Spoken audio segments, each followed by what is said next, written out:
They say the village of Velmara was cursed.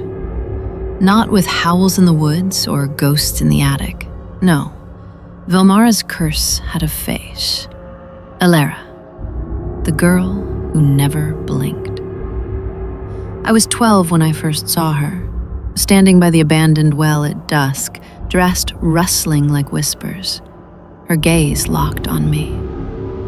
Her pale eyes never moved, never closed, as if she were watching everything.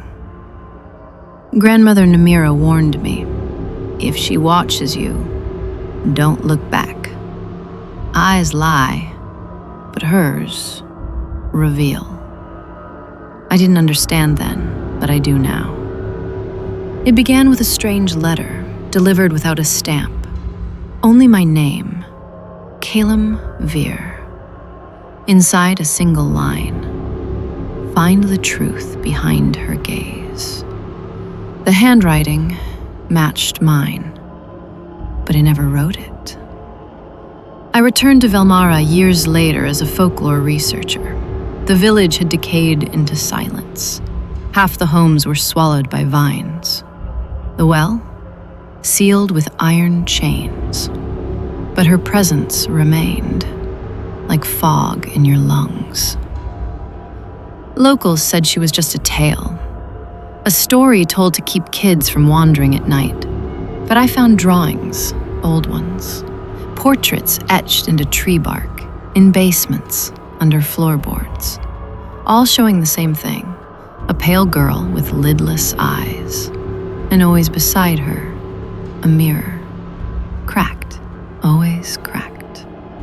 I stayed in the manor once owned by the Elaerah family, burned down a century ago.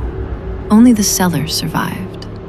It was there, deep in the stone belly of that house, I found the first real clue. A locked box containing 5 human eyes, still moist, still twitching.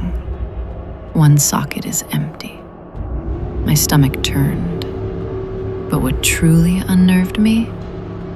The eyes turned toward me. That night I dreamt of her, not standing but crawling, spine bending backwards. Her mouth was sewn shut by strands of black hair. She whispered through her stitched lips, "See me." I woke up gasping, my mirror fogged from the inside, and then I heard footsteps behind me. I left that manor at sunrise, but I couldn't leave the story. I followed village records, and a name kept appearing. Faye Eiley, the midwife, disappeared after delivering Elaerah. Some said she ran. Others claimed she was taken.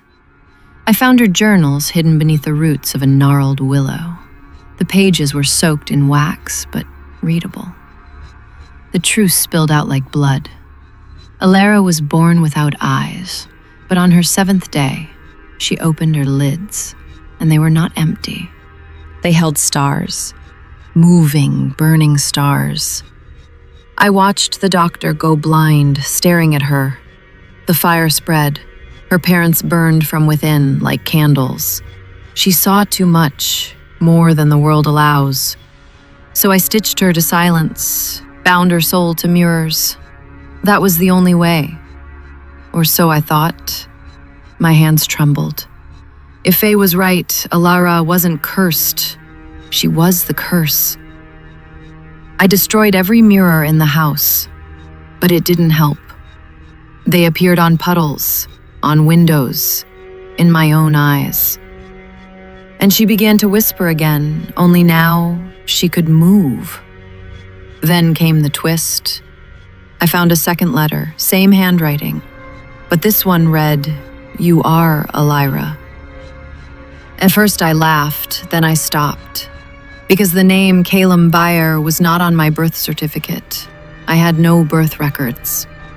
My reflection blinked when I didn't, and when I finally peeled back the skin beneath my eye, it wasn't bone underneath. It was glass. Now I sit in this dark room, telling you this, because the mirrors are cracking again. I think I never left the well. Maybe I drowned. Maybe I was never alive. But if you hear this, break your reflection before she finds you. Because once she sees you, you are already her.